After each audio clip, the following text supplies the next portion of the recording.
TDP Janasena కూటమికి సంబంధించినటువంటి అభ్యర్థుల జాబితాను ఎప్పుడో ప్రకటిస్తామని చెప్పినటువంటి ఈ కూటమి ఎందుకు ప్రకటించలేదు?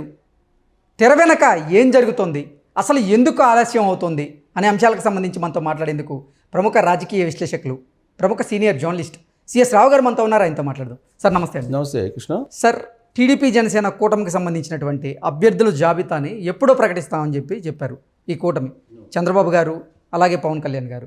కానీ ఇప్పటి వరకు అభ్యర్థుల జాబితాను అయితే ప్రకటించలేదు. ఏం సార్ కారణం ఏంటి? తెర వెనక ఏం జరుగుతుంది? ఎందుకు అసలు ఆలస్యం అవుతుంది అంటే ఏం చెప్తారు? ఇదే చర్చ రెండు పార్టీలో జరుగుతుంది. జనసేనలో తెలుగుదేశం పార్టీలో ఏ ఇద్దరు పొలిటీషియన్స్ కలిసినప్పటికీ ఆ పార్టీకి సంబంధించినటువంటి వాళ్ళు ఇదే చర్చించుకుంటున్నారు. పైగా లేటెస్ట్గా జేసీ ప్రభాకర్ రెడ్డి ఎవరో ఒకరిని మీకు తోచిన వాళ్ళని ప్రకటించండి, లేట్ అయిపోతుంది, తీరా నామినేషన్ టైం వచ్చేదాకా మీరు ఉంచితే నష్టపోతాము, మీరు నియోజకవర్గాలకు వెళ్ళి పనిచేసుకోవాలి, మీరు క్యాండిడేట్స్ని అనౌన్స్ చేయండి అని చెప్పి ఆయన నిన్న ఒక కామెంట్ కూడా చేయడం జరిగింది మీడియా ముఖ్యంగా చిట్ చాట్లో. ఇది సార్ అంటే జనసేనతో కూటమి అంటే జనసేనతో టీడీపీ పొత్తు పెట్టుకున్న నేపథ్యంలో ఒకవేళ ఆయన సీటుకే ఇసురు వచ్చిందని భావిస్తున్నారు ఆయన. ఇప్పుడు ఒకటేంటంటే జేసీ ప్రభాకర్ రెడ్డి ముందుగా అభ్యర్థులను ప్రకటిస్తే ప్రచారానికి ముందెళ్ళొచ్చు, ఏదన్నా వ్యతిరేకత ఉంటే దాన్ని సరి చేసుకోవచ్చు అనే యాంగిల్లో ఆయన మాట్లాడారు నిన్న. At the same time Janasena Telugu Desam party పొత్తుంది, దాన్ని కూడా మీరు అనౌన్స్ చేయండి, ఎక్కడెక్కడ సీట్లు ఇస్తున్నారు జనసేనకి, ఎక్కడెక్కడ తెలుగుదేశం పార్టీ వాళ్ళు ఉంటారు, ఎక్కడ జనసేన వాళ్ళు ఉంటారు అని తెలిస్తే ఎక్కడెక్కడ త్యాగం చేయాల్సి వస్తుందో, ఇప్పుడు తెలుగుదేశం పార్టీ వాళ్ళు త్యాగం చేయాలి కదా, జనసేనకి త్యాగం చేయాల్సి వస్తుంది, దానికి మానసికంగా సిద్ధపడతారు, కాబట్టి ఇన్ని ఉన్నప్పుడు మీరు అనౌన్స్ చేస్తే మంచిది అని చెప్పి ఆయన అభిప్రాయాన్ని ఆయన చెప్పారు, వ్యక్తిగతమైనటువంటి అభిప్రాయాన్ని. అయితే ఇక్కడ సరే వాళ్ళ అభిప్రాయం ఎలా ఉన్నా కానీ అందరిలో కూడా అదే ఉంది, రెండు పార్టీల్లో కూడా. అయితే ఇక్కడ జనసేన తెలుగుదేశం పార్టీ అలయన్స్ అనేది చంద్రబాబు నాయుడు రాజమండ్రి సెంట్రల్ రిమాండ్లో ఉన్నప్పుడు కన్ఫర్మ్ అయిపోయింది అఫీషియల్గా. అది పవన్ కళ్యాణ్ అనౌన్స్ చేశారు. తెలుగుదేశం పార్టీ జనసేన రెండు అలయన్స్ ఉన్నాయి, పొత్తు కన్ఫాము, రాబోయేటువంటి ఎన్నికల్లో రెండు కలిసి వెళ్తాం, మేము ఇద్దరం కలిసి వెళ్తాము, బీజేపీ కూడా కలిసి వస్తుందని చెప్పి ఆశిస్తున్నాము అని చెప్పారు. అంటే బీజేపీ కలిసి వచ్చినా రాకపోయినా మేము కలిసి వెళ్తాం అని చెప్పి ఇండైరెక్ట్గా అప్పుడే చెప్పేశారు. ఆ రోజు నుంచి ఉమ్మడి ప్రణాళిక ఒకటి తయారు చేసుకుని చంద్రబాబు నాయుడు జైల్లో ఉన్నప్పుడే ఒక ఉమ్మడి ప్రణాళికలు తయారు చేసుకుని 1-2 కార్యక్రమాలను చేశారు. ఆ తర్వాత ఉమ్మడి మేనిఫెస్టో ఒకటి తయారు చేయాలని చెప్పేసి ఈ మధ్య కసరత్తు కూడా చేశారు. సీట్ల షేరింగ్ ఏంటి అనే దాని మీద సోషల్ మీడియాలో రకరకాలుగా వస్తున్నాయి, మెయిన్ మీడియాలో కూడా అప్పుడప్పుడు వస్తున్నాయి. అసలు జనసేన పార్టీకి ఎన్ని 15 ఇస్తారా, 20 ఇస్తారా, 30 ఇస్తారా, ఇలా చర్చ జరుగుతుంది. కాదు మాకు 50 కావాలని చెప్పేసి జనసేన డిమాండ్ చేస్తుందని చెప్పి జనసేన పార్టీకి మద్దతు ఇచ్చేటువంటి కొన్ని ఛానల్స్ వాళ్ళు ప్రచారం చేస్తున్నారు. అసలు ఇదంతా కాదు, అసలు చంద్రబాబు నాయుడికి 2.5 సంవత్సరం జనసేన పవన్ కళ్యాణ్ 2.5 సంవత్సరం ముఖ్యమంత్రిగా అవకాశం ఇవ్వాలని చెప్పి ఆ పార్టీకి జనసేన పార్టీకి సంబంధించిన ఛానల్స్లో ఉండే కొంతమంది జర్నలిస్టులు, అలాగే ఆ పార్టీలో ఉండే కొంతమంది అనలిస్టులు ఒక అడుగు ముందుకేసి అసలు సీట్ల షేరింగ్ కాదు పవర్ షేరింగ్ కావాలని చెప్పి కొంత వాళ్ళు ప్రచారం చేసుకుంటున్నారు. అసలు ఇలాంటి పరిస్థితుల్లో రెండు పార్టీలకి కన్ఫ్యూజన్ ఉంది. ఇప్పుడు ప్రజెంట్ రెండు పార్టీలకి కన్ఫ్యూజన్ ఉంది. కానీ కన్ఫ్యూజన్ లేనిది ఎవరంటే తెలుగుదేశం పార్టీ అధినేత చంద్రబాబు నాయుడు, పవన్ కళ్యాణ్కి మాత్రం కన్ఫ్యూజన్ లేదు. వాళ్ళిద్దరూ ఒక అభిప్రాయానికి వచ్చారని చెప్పి భావించేటువంటి వాళ్ళు ఉన్నారు, అది పై స్థాయిలో వాళ్ళు. ఎందుకనంటే ఎవరు ఎన్ని కామెంట్స్ చేసినా కానీ వాళ్ళిద్దరిలో ఏమాత్రం మాట తేడా రావట్లేదు. పైగా పవన్ కళ్యాణ్ ఏం చెప్తున్నారు, తెలుగుదేశం పార్టీ వాళ్ళు ఒకవేళ ఒక మాట తూలి అన్నప్పటికీ మీరు తగ్గి ఉండండి అని చెప్పి జన సైనికులు చెప్పడం జరిగింది, అనేక సందర్భాల్లో చెప్పారు. ఇంకోటి ఏంటంటే పొత్తు, సీట్ల షేరింగు వీటన్నిటి నాకు వదిలిపెట్టేయండి, మీకు సంబంధం లేదు, అవన్నీ నాకు తెలుసు, నేను ఏ నిర్ణయం తీసుకుంటానో దాన్ని మీరు ఫాలో అవ్వండి, ఫాలో కాలనేటువంటి వాళ్ళు మీరు పార్టీని వదిలిపెట్టిపోయినా పర్లేదని చెప్పి చాలా క్లియర్గా పవన్ కళ్యాణ్ చెప్పడం జరిగింది. నాకు ఇప్పుడు నాతోటి నడిచేటువంటి వాళ్ళు మాత్రం నాతోటి రండి, సో నాతోటి నడిచి నేను కావాలనుకుంటున్నటువంటి వాళ్ళు నేను తీసుకునే నిర్ణయానికి కట్టుబడి ఉండండి, పొత్తులు సీట్ల షేరింగ్ అనేది మీకు అసలు సంబంధం లేదు, మీరు ప్రస్తావించొద్దని చెప్పాడు. అయినప్పటికీ కూడా జనసేనకు సంబంధించినటువంటి చాలామంది ఈ సోకాళ్ళు కొంతమంది లీడర్లు కొంతమంది ఉన్నారు, వాళ్ళు సీట్ల షేరింగ్ అని పవర్ షేరింగ్ అని ఇట్లా రకరకాల కన్ఫ్యూజన్ క్రియేట్ చేస్తూ ఉన్నారు. సో వాళ్ళల్లో కూడా ఇప్పుడు వైఎస్ఆర్ కాంగ్రెస్ పార్టీ కోర్టులో ఉన్నారనేది జనసేన పవన్ కళ్యాణ్కి అనుమానం. ఈ కోర్టులు ఉన్నారు, వైఎస్ఆర్ కాంగ్రెస్ పార్టీ కోర్టులు ఎవరైతే ఉన్నారో వాళ్ళు పవర్ షేరింగ్ అనే దాన్ని హైలైట్ చేస్తున్నారు. అసలు సీఎం పదవి నాకు వద్దని చెప్పి ఎప్పుడో చెప్పాను అని చెప్పి పవన్ కళ్యాణ్ ఎప్పుడో చెప్పాడు. పవన్ కళ్యాణ్ అనేక సందర్భాల్లో చెప్పారు సీఎం పదవి నాకు అవసరం లేదు, రాష్ట్ర ప్రయోజనాలు నాకు ముఖ్యం, సీఎం పదవి నాకు ముఖ్యం కాదు, రాష్ట్ర ప్రయోజనాలు ముఖ్యం అని చెప్పి చెప్పారు.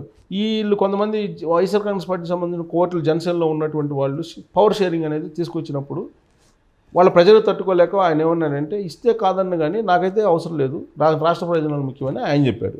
సో ఇలాంటి పరిస్థితుల్లో అటు తెలుగుదేశం పార్టీ ఇటు జనసేన రెండు కూడా సీట్ల షేరింగ్ విషయంలో ఒక క్లారిటీకి వచ్చాయా అని అంటే ఈ సోషల్ మీడియా వేదికగా చేసుకొని వస్తున్నటువంటి లిస్టులు కానీ లేదా సోషల్ మీడియా వేదికగా చేసుకున్న న్యూస్ కానీ ఇవన్నీ కూడా కేవలం ఈ స్పెక్యులేషన్స్ తప్ప నిజం కాదు. చంద్రబాబు నాయుడికి జనసేన పవన్ కళ్యాణ్కి మాత్రమే తెలుసు ఎన్ని సీట్లు షేరింగ్ ఉంది, ఎక్కడెక్కడ జనసేన పోటీ చేస్తుంది అనేది వాళ్ళిద్దరికి మాత్రమే తెలుసు, ఎన్ని ఎంపీ సీట్లు ఎన్ని ఎమ్మెల్యే సీట్లు అనేది. మరి ఎందుకు సార్ అసలు అంటే ఈ కూటమి అభ్యర్థుల జాబితాని ప్రకటించడానికి ఎంత ఆలస్యం అవడానికి గల కారణం ఏంటి? సో ఆలస్యం అవుతుంది ఎందుకంటే ఫస్ట్ ఇటీవల కాలంలో సంక్రాంతి సందర్భంగా వాళ్ళిద్దరు మీట్ అయ్యారు చంద్రబాబు నాయుడు అలాగే పవన్ కళ్యాణ్ ఇద్దరు కూడా మీట్ అయ్యారు, అంతకుముందు కూడా మీట్ అయ్యారు. మీట్ అయిన సందర్భంగా ఇప్పుడు కొంతమంది వైఎస్ఆర్ కాంగ్రెస్ పార్టీ నుంచి తెలుగుదేశం పార్టీలోకి అలాగే జనసేనలోకి వచ్చేటువంటి వాళ్ళు ఉన్నారు. వాళ్ళల్లో ఒకవేళ సీటు డిమాండ్ చేసి సీటు ఇవ్వాల్సి వస్తే ఇవ్వాల్సి ఉంటుంది, అందుకు కొంత వెయిట్ చేస్తున్నారేమో అనేది ఒక కాజు. రెండు అంటే వైఎస్ఆర్సీపీ లిస్ట్ మొత్తం రిలీజ్ చేసిన తర్వాతే వీళ్ళ లిస్ట్ రిలీజ్ చేసే అవకాశం ఉందంటారు, అది కూడా రెండో కారణం. అందుకే ఇప్పుడు ఆల్రెడీ జగన్మోహన్ రెడ్డి ఏం చేస్తున్నారు, మార్చేస్తున్నారు, చాలా మందిని మార్చేస్తూ ఉన్నారు ఆయన. చాలా మందిని మార్చేస్తూ కొంతమంది సామాజిక వర్గాలకు అన్యాయం చేస్తున్నాడు ఆయన అనేది కూడా ఒకటి తెర మీదకి వచ్చింది. సో ఇప్పుడు దాదాపు 50 మందిని 4 లిస్టుల్లో మార్చేస్తారు, 10 మంది ఎంపీలని 50 మంది ఎమ్మెల్యేలను మార్చేశారు, ఇంకా ఇంకొక 30-40 మందిని మార్చేసే అవకాశం ఉందని చెప్పి కూడా వినిపిస్తుంది. ఈ మొత్తం గందరగోళం అంతా ఒకదిగిన తర్వాత జగన్మోహన్ రెడ్డి ఫైనల్ లిస్ట్ వచ్చిన తర్వాత ఒకేసారిగా అటు తెలుగుదేశం పార్టీ ఇటు జనసేన అభ్యర్థులను ప్రకటించేటువంటి అవకాశం ఉంది అనేది కూడా ఒకటి వినిపిస్తుంది. ఎందుకంటే ముందుగా ప్రకటిస్తే అటు తెలుగుదేశం పార్టీ జనసేన నాయకుల్ని ఆల్రెడీ తెలుగుదేశంలో కూడా కాంపిటీషన్ ఉంది.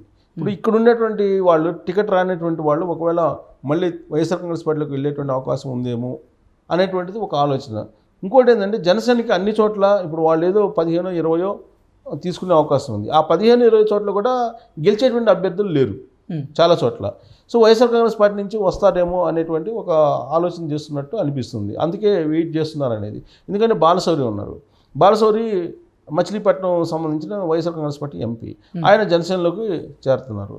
సో ఇలా కొంతమంది జనసేనలోకి వస్తున్నారు. ఆల్రెడీ గాజువాకలో కూడా జనసేనలోకి ఒక అతను రావడం జరిగింది వైఎస్ఆర్ కాంగ్రెస్ పార్టీ నుంచి. ఇంకా అసలు ఎంతమంది వస్తారో తెలియని పరిస్థితి. ఒకవేళ వచ్చినటువంటి వాళ్ళని తెలుగుదేశం పార్టీ వైపు నుంచి పోటీ చేయించాలా లేదా జనసేన వైపు నుంచి పోటీ చేయించాలా అనేది ఒక కన్ఫ్యూజన్ ఉంది. అందుకే వీళ్ళు సంక్రాంతిలో ఫస్ట్ లిస్ట్ ప్రకటించాలనుకున్నాడు చంద్రబాబు నాయుడు, కానీ సంక్రాంతి కూడా ప్రకటించాలి. బహుశా వాళ్ళు ఒకేసారి Janasena Telugu Desam party list announce చేసేటువంటి అవకాశం ఉందేమో అని ఆ రెండు పార్టీల్లో చర్చ జరుగుతుంది. ఎందుకంటే ఒక 20 సీట్లకు మించి ఇచ్చేటువంటి అవకాశం లేదు తెలుగుదేశం పార్టీ. ఒకవేళ ఇచ్చినా కానీ గెలిచేటువంటి అభ్యర్థులు జనసేనలో లేరు అనేది అభిప్రాయం. సర్వేలు సారాంశం ఎప్పటికప్పుడు సర్వేలు తీసుకొని బేరీజ్ వేసుకుంటున్నారు, తెలుగుదేశం పార్టీ జనసేన బేరీజ్ వేసుకుంటున్నారు. సో ఎక్కడ అడ్జస్ట్ చేయాలి, అల్టిమేట్గా ఏంటంటే గెలవాలి, గెలిచేటువంటి అభ్యర్థులకి ఎన్ని సీట్లు వచ్చినాయి అని కాదు, ఎన్ని చోట్ల గెలిచే అవకాశం ఉందనేది. ఇప్పుడు 40-30 అడిగారు అనుకో, ఆ 30 చోట్ల గెలిచేటువంటి అభ్యర్థులు ఉండాలి కదా.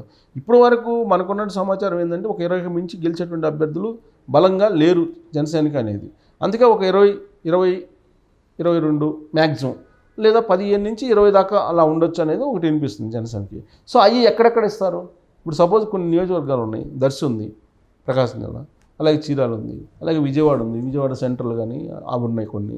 ఇక్కడ ఎవరెవరిని అడ్జస్ట్ చేయాలి అనే దాని మీద ఆ రెండు పార్టీలు చర్చించుకుంటున్న క్రమంలో కొంత డిలే అవుతుంది. ఒకేసారి అటు రెండు పార్టీలు కూడా అభ్యర్థులు అనౌన్స్ చేసే అవకాశం ఉంది. ఇప్పుడు జగన్మోహన్ రెడ్డి ఆల్రెడీ ఫైనల్ చేసేస్తున్నాడు, 4 లిస్టులు, ఇంకొక 2 లిస్టులు వచ్చేటువంటి అవకాశం ఉంది. ఈలోపు ఆయన అనౌన్స్ చేసిన తర్వాత ఎన్నికల షెడ్యూల్ కూడా వచ్చే అవకాశం ఉంది, ఫిబ్రవరి 15 ఆ ప్రాంతాన. అప్పుడు అభ్యర్థుల్ని మొత్తం ఒకేసారి అనౌన్స్ చేయాలి అనేటువంటి ఆలోచన ఉన్నట్టు కూడా మనకు ఉన్నటువంటి సమాచారం. అందుకే వీళ్ళు డిలే చేస్తున్నారేమో అనేది ఒకటి. రెండేంటంటే అసలు ఈ లిస్టు లేట్ కావడానికి కారణం ఏంటంటే ఢిల్లీ రాజకీయాలు కూడా. ఈ ఢిల్లీ రాజకీయాలు ఏంది, రాహుల్ గాంధీతో టచ్లో ఉన్నారు అని చెప్పేసి వినిపిస్తుంది. చంద్రబాబు నాయుడు రాహుల్ గాంధీ టచ్లో ఉన్నారు, రాహుల్ గాంధీ చంద్రబాబు నాయుడుకి ఫోన్ చేస్తున్నారు, టచ్లో ఉన్నారు అనేది ఒకటి. రెండేంటంటే ఢిల్లీలో ఇండియా ఎన్డీఏ కూటమికి సంబంధించి ఒక పెద్ద ఇష్యూ నడుస్తుంది. సో చంద్రబాబు నాయుడుని ఇండియా కూటమి ఆహ్వానించేటువంటి పరిస్థితి, ఇండియా కూటమి తనని తీసుకోవాలనేటువంటి సిచ్యువేషన్ ఏర్పడింది. సో ఈలోపు షర్మిల కాంగ్రెస్ పార్టీలో పీసీసీ అధ్యక్షురాలుగా ఏపీలో ఛార్జ్ తీసుకోవడం జరిగింది. సో ఇక్కడ ఒకవేళ ఢిల్లీ కూటమికి ఒకవేళ టచ్లో ఉండాల్సి వస్తే అప్పుడు ఈక్వేషన్స్ మారిపోయేటువంటి అవకాశం ఉంది. ఓకే. అదే ఎన్డీఏలో అయితే ముందే చేరమంటున్నారు, ఎన్డీఏలో తెలుగుదేశం పార్టీని. సో అప్పుడు ముందే కనుక చేరితే కనుక అప్పుడు బీజేపీ వాళ్ళకి కూడా కొన్ని సీట్లు ఇవ్వాల్సి వస్తుంది. సో ఇన్ని కన్ఫ్యూజన్లో ఢిల్లీ హాట్ లైన్లో ఇస్తున్నట్టు ఇన్ఫర్మేషన్ బేస్ చేసుకొని మార్చుకోవాల్సిన పరిస్థితి చంద్రబాబు నాయుడుకి, జనసేన పవన్ కళ్యాణ్కి వచ్చింది. అందుకే ఇప్పుడు అవి వాయిదా పడుతూ వస్తున్నాయి.